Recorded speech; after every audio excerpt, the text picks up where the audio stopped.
As we all know, President Biden has been under siege by his own party, and he's clearly losing this election by a huge margin, not dissimilar to John McCain against Barack Obama in 2008. We're going to do a body language analysis in what seems to be Biden's longest interview in a long time, and it's super recent too. We're going to make sure that he kind of gets his message across, and we're going to analyze how that comes across. So, as a disclaimer for y'all, we all know that Biden made about 2 speeches in relation to Trump's assassination attempt, or the attempt on his life, sorry. And so he spent about a cumulative maybe 10 minutes in front of a microphone talking about it, and he already had gaps. Now, as a person who is, as you can see here, disapproved by a ton. He is disapproved by a negative 17.7%. And so, again, it's not enough for him to not come out as bad as the debate performance from a couple weeks ago. It's got to be absolutely great, okay? Because, again, he's losing by a ton, so let's get right into it. He also doubled down on staying in the presidential race himself, despite calls from within his party to step aside. Our interview comes as Republicans kick off the first night of their convention in Milwaukee, formally making Mr. Trump their nominee to be the next president. We'll have full coverage led by my colleague. Okay, so again, that's the expectation that Lester Holt is giving us as the viewer. I'm trying to be unbiased here. I'm trying to say here that the interviewer, not only but just for the record, Lester Holt is obviously a Biden guy, relatively speaking. NBC is obviously center left at best. And so, I mean, it's the equivalent of like if Trump were to be interviewed by anyone from, let's say, Sean Hannity to a Greg Gutfeld, just like insofar as the softballs are concerned. Now, Lester's setting up the parameters for this debate or this discussion proper. It's to say, we have this assassination attempt on your opponent. Will you kind of lower the temperature and be a reassuring voice? Let's see. Savannah Guthrie from the convention center after our interview with the president. But earlier today, I started by asking President Biden about his phone call with Mr. Trump after the assassination attempt. Here's our unedited conversation in its entirety. Mr. President, thank you for sitting down with us. There's a lot to talk about. I'd like to start with the horrible events of last weekend. It has shocked a lot of Americans. A political rally, your opponent, Donald Trump. Okay, so if you noticed, Joe Biden has a tan on, okay? Look at any Joe Biden appearance as of before the summer began, like let's say 2 months ago. He did not have a tan back then, and he looked older. He was all pasty and white. And to be fair, Donald Trump also obviously is known for the orange tan. Difference being is that obviously Biden looks even worse. And so I think this somewhat is supposed to ameliorate his aging, okay? So for example, if you were to look at Biden with a tan, I think he looks a couple years younger than he does, obviously, just with his normal white skin, which is an interesting fact that, there's a retooling. The Democrats have gone from let's all get rid of Biden to maybe some of them saying, okay, maybe we are stuck with Joe. So let's just kind of work with what we have. And that's why there's a tan.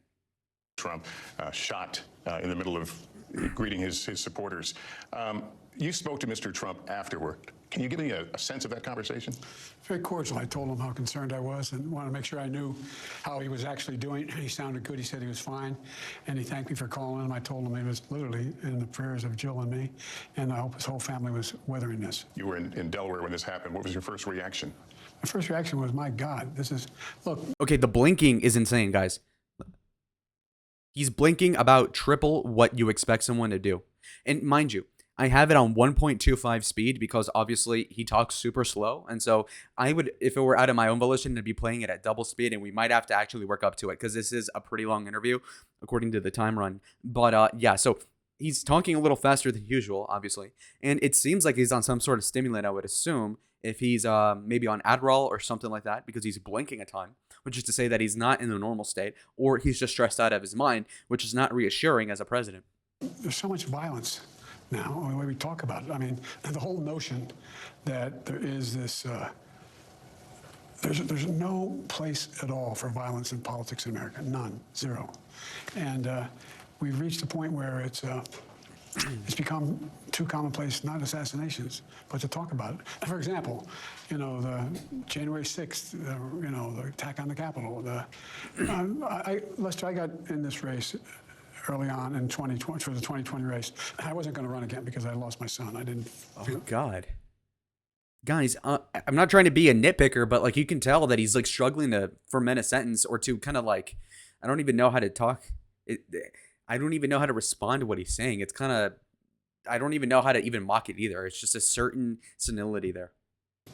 And until I watched what happened in Charlottesville, Virginia. Those folks coming out of the woods with torches, carrying swastikas, singing the same Nazi bile that was accompanied by this Ku Klux Klan, and a young woman was killed. And I was a bystander. And the then president was asked, what do you think? He said, they're very fine people on both sides. Not fine people on both sides. No excuse, zero. Well, let's talk about the conversation this has started, and it's really about... See, he kind of meandered with the answer. It wasn't a pointed response to the political violence question. He kind of went like, I'm against political violence, and then let me just give you the track record of all Republican or far-right extremism, like let's say the Capitol stuff in Charlottesville, which, again, he's lying about for a couple of different reasons. Namely, that when it came to, let's say, Charlottesville, he says these guys came out of the woods in tiki torches, which, again, I wasn't there. I was like 13 when that happened. But from what I remember, it was like at a Confederate statue park. Okay. So, I mean, woods, or are you just saying they were in a park? That's a very different thing. You think there was the insinuation with how Biden's trying to explain it from memories to say like, oh, these guys in white polo shirts just came out of the woods. You know, like they just came from like a Lord of the Flies scenario and they're coming out from the forest, and it's like, no, dude, it was a park. It's like if you said there was a BLM protest in the woods of New York, it just turned out it was Central Park. So I don't know what the hell he's on about. What we say out loud and the consequences of those. You called your opponent an existential threat on a call a week ago. You said it's time to put Trump in the bullseye. There's some dispute about the context, but I think you appreciate that. I didn't say crosshairs. I was talking about focus on it. Look, the truth of the matter was, what I guess I was talking about at the time was, there was very little focus on Trump's agenda. Yeah, the term was... Okay, so you see, not only, okay, this was a very easy thing, a layup really by Lester to say like, okay, I meant that as a metaphor. The MAGA people are going X and Y for Z reason. But, you know, Joe instead confuses what Lester said. In the span of 5 seconds, he forgot that he said bullseye in the quote. He says, oh, I didn't say crosshairs. Like, dude, you're not denying that. It's like if you said, hey, you shoplifted beers. And I said, well, I didn't steal vodka. It's like, okay, are you lying or are you just slow? That's not what the accusation was. It was a mistake to use the word. I didn't say crosshairs. I meant bullseye. I meant focus on it. Focus on what he's doing. Focus on his policies. Focus on the number of lies he told in the debate. Focus on, I mean, there's a whole range of things that, look, I'm not the guy that said, I want to be a dictator on day one. I'm not the guy that refused to accept the outcome of the election. I'm not. Okay, now the lies are insane here. And again, you might say, oh, Lalo, you know, you're coming off as a Republican here. But okay, just take that aside. As a human being, he literally just said, I'm not the guy who said he was going to be dictator day one. When did Donald Trump ever say that or even hint at that? What the hell is this? Yeah, Trump just outright said, yeah, if you elect me, I'll become dictator. Are you fucking, like, dude, he's lying. I'm not the guy who said that one would accept the outcome of this election automatically. You can't only love your country when you win. And so the focus was on what he's saying, and I mean, the idea. But have you taken a step back? Was that edited? He just said the idea, and then Lester cut him off.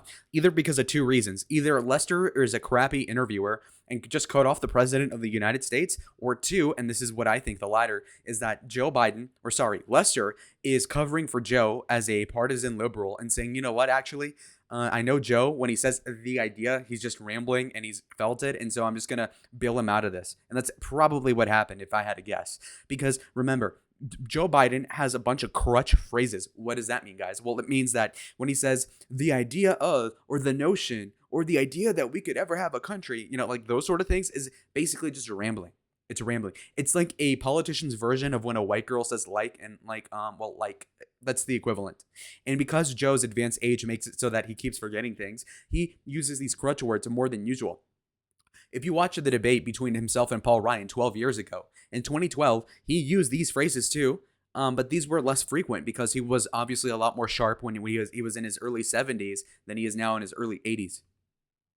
And done a little soul searching on things that you may have said that could incite people who are not balanced. Well, I don't think, look, how do you talk about the threat to democracy, which is real, when a president says things like he says? Do you just not say anything because it may incite somebody? Look, This is a horrible look, by the way. This is a horrible look. Horrible look.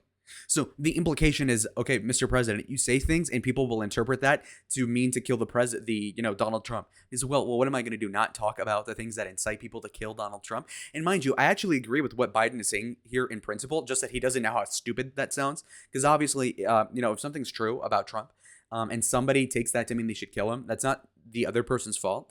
But at the same time, to word it in the way he did, especially at the foot of this whole assassination attempt, is so politically stupid. I have not engaged in that rhetoric. Now, my opponent is engaged in that rhetoric. He talks about the bloodbath if he loses, talking about how he's going to forgive all the, actually, I guess, suspend the sentences of all those who were arrested and sentenced to go to jail because of what happened in the Capitol. I'm not out there making fun of, like, remember the picture of Donald Trump when Nancy Pelosi's husband was hit with a hammer, joking about it? This doesn't sound like you're... The picture of Joe Biden. Wait. You see how that doesn't make sense? Hold on, let's replay it. When Nancy Pelosi's husband was hit with a hammer, joking about it. So the picture of President Trump laughing about Paul Pelosi being hit with the hammer, then joking about it as he struts his fist out body language wise. What's my analysis, you might be asking? Well, guess what? He's recalling a picture of Donald Trump laughing about something. Now, there's no picture of him doing that. He might have made a joke about it, but maybe over a tweet or something of those sorts. Not an actual picture of Donald Trump going like this, making fun of Paul Pelosi getting hit with a hammer. Okay, so either Joe Biden is confusing the term picture with a mental image of Trump laughing at Paul Pelosi's expense over a hammer strike, or he's just confusing it in a way that I can't even perceive. So comment down below what you think it was, because that literally does not make sense. So let's run it back one final time. Donald Trump, when Nancy Pelosi's husband was hit with a hammer, joking about it. This doesn't sound like you're turning down the heat, though. You've been talking about the... No. Look, what I'm turning down, we have to stop the whole notion that there are certain things that... Okay, you see how he was searching? He kind of stuttered in his head, and he was like, the notion. Again, so keep this in mind. A lot of people hear Joe Biden say the notion, the idea, look, corn pop, but people don't piece it together that it's his mental illness, his actual mental acuity is believing him. And so just notice. That are contrary to our democracy that we're for. The idea of saying that I didn't win the election, when every court in the land, I don't know, 20 appeals said, including this conservative Supreme Court, said we won.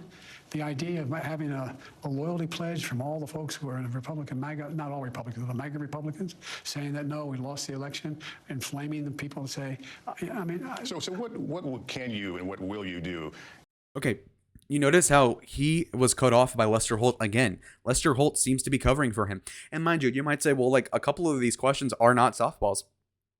But to be honest, it seems like the Democrats right now in the liberal media is in a purgatory state where on one hand, they don't want Biden to be the nominee, but they know that they're kind of stuck with him.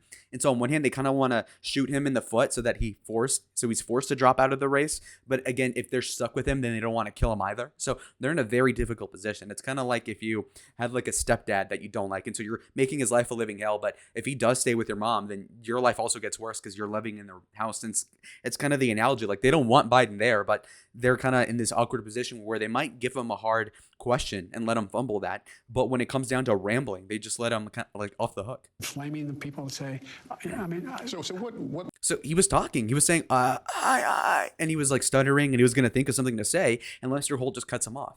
What can you and what will you do, at least things you can control, to lower down? Mind you, Lester Holt said this was the full unedited interview. So it's not like they cut out Biden saying something coherent to screw him over. This is the best it gets. Temperature, the rhetoric out there. Continue to talk about the things that matter to the American public.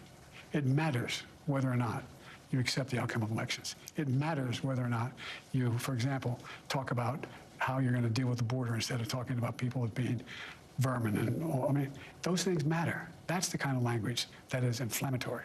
Mr. President, you've been in politics a very long time, so let's speak frankly. We're all adults here. Has this shooting changed the trajectory of this race? I don't know, and you don't know either. I don't know, but have you something you've given thought to? No, I've thought less about the trajectory of the case than two things. One, what his health is, that was secure, number one.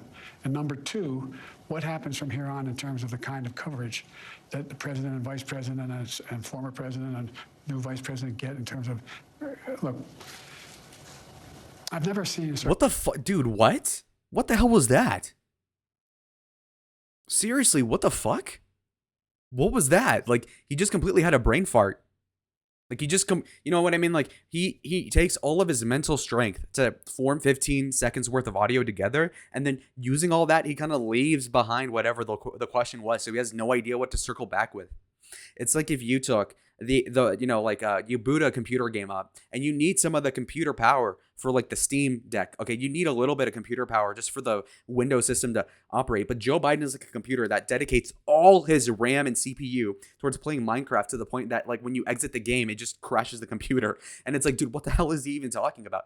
He mentions the former president and the new vice president, which is to imply that JD Vance subconsciously in his head is the new vice president because he thinks he's losing in his heart of hearts, or he's just that stupid that he didn't say that correctly. Circumstance where you ride through certain rural areas of the country, people have signs there, big Trump signs with a middle sign saying F Biden, and a little kid standing there putting up his middle finger. I mean, that's the kind of... Who does that? He's just making stuff up, right? I mean, link me in the comments if that ever happened, that there was a rural family with an FJB flag or something, and then a little kid with a middle finger up. Stuff that is just inflammatory and a kind of viciousness. It's a very different thing than to say, look, I really disagree with Trump's the way he takes care of taxes, the way he wants a $5 trillion tax cut for people who are making a lot of money next time around. Doesn't focus on working class people. But those are policy issues, and our history is a country that can thoroughly hash out those issues. And if you notice, what do I talk about with him? The policy issues where he's dividing the country. The policy issues that relate to democracy. Another question, if I can, about Saturday. Of course, the former president was wounded. One of his supporters died. A couple more people were seriously injured. Was this a massive security failure?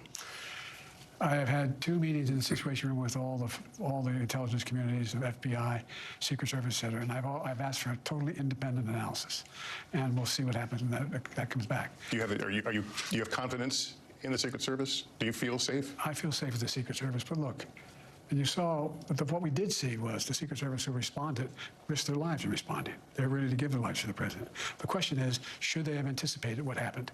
Should they have done what they needed to do to prevent this from happening?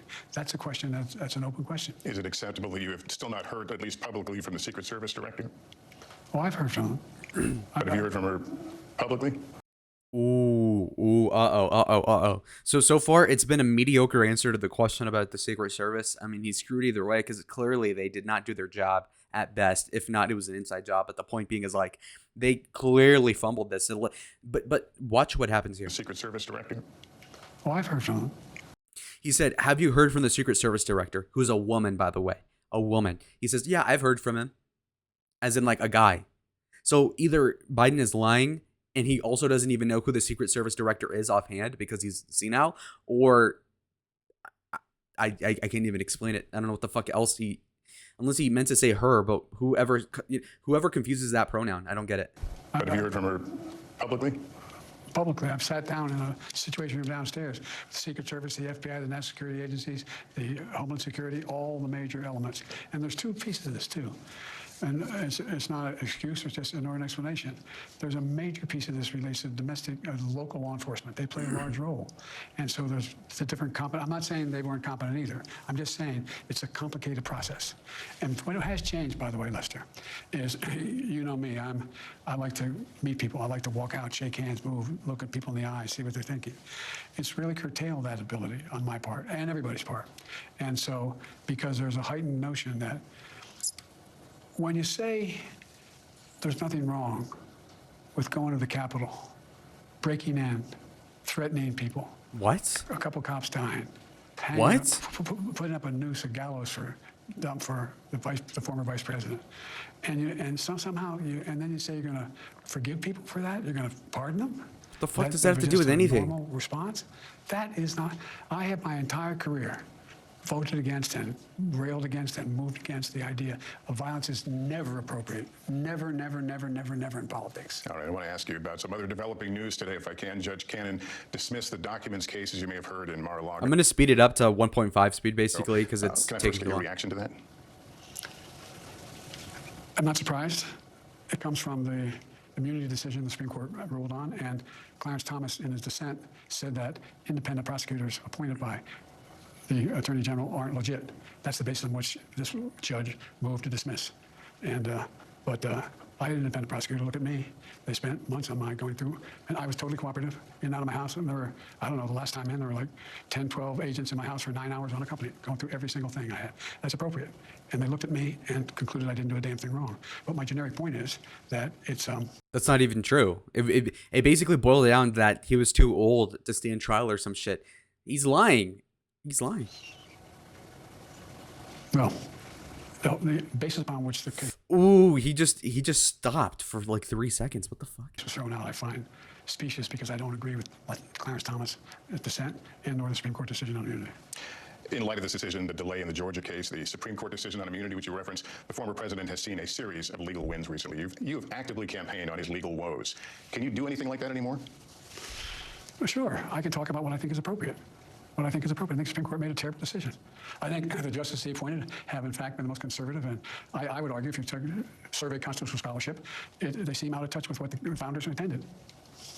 Before this violent turn of events over the weekend, the talk, as you know, was about you and your future, if you should stay in the race. Your allies, James Clyburn, Nancy Pelosi, have kind of put it out there that they're waiting for your decision, giving you time to make your decision. What I hear from you is that you made your decision. Are you still comfortable in that decision? Has anything changed in the last several days? No. What do you make of people like Nancy Pelosi, though, who seem to be of the opinion that there is a window for you to make this choice? What aren't they getting? Look, we knew this was going to be a close race from the moment he announced. The idea that we are in a situation where, if you look at all the polling data shows a lot of different things, but there's no wide gap between us. It's essentially a toss-up race. And Ooh, he's on the back foot. If you remember the George Stephanopoulos interview, which I was on vacation for, so I didn't cover it, I think. But George Stephanopoulos confronted him on like, dude, you're losing, dude. Like, come on, man. And this was prior to the assassination attempt. Okay, so it's even worse now. And then Joe's like, well, actually, no, I don't believe in the polls at all. So he went from I don't believe the polls are right to actually the polls have us close, which is to say you're losing. You know, it's like to say, you know, like I'm not that overweight. It's like yeah, you are overweight though. So like you are actually losing here, Joe. And I think one of the arguments that can be made, you have the most successful presidency of any president in modern history, maybe since Franklin Roosevelt. Passed more major legislation no one thought could get done. We're able to put together consensus. We're able to unite NATO. We're able to deal in for foreign policy. Why don't you just decide to rest on those laurels? And the answer is because the job's not finished. Do you feel like you've weathered the storm on this issue of whether you should be on the ticket or not? Look, 14 million people voted for me to be the nominee in the Democratic Party. Okay? I listen to them. In your last TV interview, you were asked if you had watched the debate, and your answer was, I don't think so, no. Have you since seen it? I've seen pieces of it. I've not watched the whole debate. And the reason I ask, because I guess the question is, are you all on the same page? Are you seeing what they saw, which was moments of, frankly, that appeared to be, you appeared to be confused? Lester, look, why don't you guys ever talk about the 28 lies he told? Where are you on this? Why didn't the press ever talk about that? See, okay, now he's being aggressive. This is the first time I think I've seen Joe Biden be this physically aggressive with someone since the last election in like 4 years ago, okay? He's pressing Lester because, you know, Joe's understanding is like, you guys have been sucking my balls, pardon the French, but like you guys have been glazing me for years now. What the, like, you know, like you're switching up on me. And he was frazzled because, you know, Lester's like, okay, Pelosi, Clyburn, like all these people that you trust are being very wishy-washy and opportunistic about your election odds. And so Biden's been on the defensive about the Trump thing, the lawsuits, the primary, him running again, etc. And now Lester's pressing him even more. And he's like, dude, Lester, you're supposed to be pressing Trump. What the fuck? And mind you, have they been hating on Trump? Yeah, probably. I mean, I don't watch this, but yeah, probably. 28 lies. I've heard that before. But anyhow, Joe's like, come on, man. Like, he's actually just asking for help here. 28 times it's confirmed he lied in that debate. I had a bad night. I wasn't feeling well at all. And I had been, without making it, I screwed up. But I just asked the question because the idea that you may or may not have seen what some of these other folks have seen, you're not on the same... I'd have to see I was there. I'd have to see it, I was there. That was the most awkward laugh I've ever seen from him. But by the way, seriously, you won't answer the question, but why didn't the press talk about all the lies he told? Well, I didn't know anything about that. We have reported many of the issues that came out in that debate. No, you haven't. We'll provide you with them. God love you. Okay. Ugh. How the hell would Joe even know? Does he watch 24/7 NBC like Trump did with Fox? No. President Obama put out a statement after the debate, but should he and Michelle Obama be doing more to express their confidence in you? No, they're helping me. They've helped me from the beginning. This is my job to get this done. Have you talked to him recently about this? I haven't talked to him in a couple weeks. Ooh, that is horrible. That's horrible. That's horrible for two reasons. Okay, first of all, Barack is supposed to be your man, right? So it's not, I'm supposed to do this on my own. You would say normally, like, Barack Obama has been a great mentor in this case. President Obama has done X and Y. He's totally on my side, and I'd love to have him with me. But instead, he's saying, oh, no, I'm just a lone wolf, which is not good. And then second of all, when was the last time you talked to him? Which, if you're the president and he's the guy who was your president, you should be talking, let's say, at least once a week. He says, I haven't talked to him for weeks. Which means that probably ever since that debate performance, Obama was like, okay, yeah, you know what? Cut the lead. Fuck it. George Clooney, you want to go take him out? Okay, whatever. Write the op-ed. And so Obama seems to be completely offside here. Have you talked to him since this issue came to light, since the debate? I don't think I may have. I don't think so. Who do you listen to on deeply personal issues, like the decisions whether to stay in the race or not? Me. Look. Ooh, he had no confidence when he said that. He had no confidence. The idea that I'm the old guy. I am. I'm old. But I'm only 3 years older than Trump, number one. And number two, my mental acuity's been pretty damn good. I've gotten more done than any president has in a long, long time, in 3.5 years. So I'm willing to be judged on that. I understand. I understand why people say, God, he's 81 years old. Whoa. What's he going to be when he's 83 years old or 84 years old? It's a legitimate question to ask. I want to ask you about, just shortly before you and I sat down, former President Trump named his vice presidential pick, J.D. Vance. What does that tell you, his qualities, what does that tell you about former President Trump's values in terms of who he will surround himself with in the next administration should he win? Well, it's not unusual. He's going to surround himself with people who agree completely with him. Have a voting record. I support him. Even though if you go back and listen to the things that J.D. Vance said about Trump. Well, he said some things about you, yeah. Oh, no, well, he said something about me, but see what he said about Trump. What's with you guys? Come on, man. Yo, dude, he is so defensive. He is so felted. He feels betrayed. He's like, what the fuck? You guys, NBC, were supposed to be in my squad. Like, what the hell? He's so uncomfortable. He's so uncomfortable. He said something about me, but see what he said about Trump. What's with you guys? Come on, man. Look, the point I'm making is that J.D. Vance has adopted the same policies. No exceptions on abortion, making sure that... Dude, are you kidding me? No exception. What a liar. What? He supports of the new $5 trillion tax cut that Trump wants to give the next administration. Signing on to the whole notion of whether or not we're going to... He says there's no climate change. It's happening. I mean, he signed on to the Trump agenda, which he should if he's running with Trump. Mr. Trump said he's giving you a chance to redeem yourself, basically the idea of engaging in another debate. We're going to have another debate. Yeah, you're going to have one in September that's on the books. Would you be open to doing one in the next few weeks? I'm going to debate him when we agree to debate, and I'm going to debate him in September. But if the opportunity came up to do one between now and then, is there a sense of wanting to get back on the horse? I'm on the horse. Where have you been? I've done... Ooh, this is brutal, bro. Brutal. Yikes. Are you sure you don't want to do a debate sooner? I mean, you want to get back on the horse, right? I am on the horse. It's like if you were a recovering addict and you've been sober for a week and they're like, are you sure you're not drunk? It's like, dude, what the fuck? That is so insulting to somebody in such a vulnerable position like Biden. And he's so defeated, man. I have never seen him like this. Is there a sense of wanting... Like, okay, at the debate, he definitely choked more intellectually, but here he's more emotionally, like, stabbed in the heart. I can't believe it. Get back on the horse? I'm on the horse. Where have you been? I've done 22 major events. Met thousands of people. Overwhelming crowds. A lot happening. I'm on the horse. What I'm doing is going out and demonstrating to the American people that I have command of all my faculties, that I don't need notes, I don't need teleprompter. I can go out and answer any questions at all. And I stood there when NATO was in town. I stood there for an hour and answered questions. If you were to continue to run and be officially nominated, what happens if you have another episode like we saw during the debate? What happens if another? Yeah, what happens if you have another performance on that level? I don't plan on having another performance on that level. All right, Mr. President. What the what? I don't plan on having another performance on that level. I don't plan on having a performance on that level. Look how little his lips moved when he said that too. Watch. On that level. I don't plan on having another. I don't plan on having a performance on that level. I don't plan on having a performance on that level. What the? I guess his muscles, like his jaw muscles, failed him or something. Mr. President, it's always good to talk to you. Good to see you. Thank you for making some time for us. Sometimes come and talk to me about what we should be talking about. All right. Okay, the issues. Always happy to talk. Ooh. Glad to talk to you, Mr. President. Well, actually, next time, talk to me about the issues. He is pissed. Joe is pissed. His ego is bruised, and he has a huge ego if you haven't noticed. That was our unedited conversation with President Biden. We should note we extended the same interview offer to Mr. Trump to sit down with us on the first night of the Democratic National Convention when it happens next month. For now, let me bring in my colleague, Savannah Guthrie. Brutal. With more of our coverage. Okay, so you got it. All right, guys, so let me give you the 60-second breakdown on what you just saw.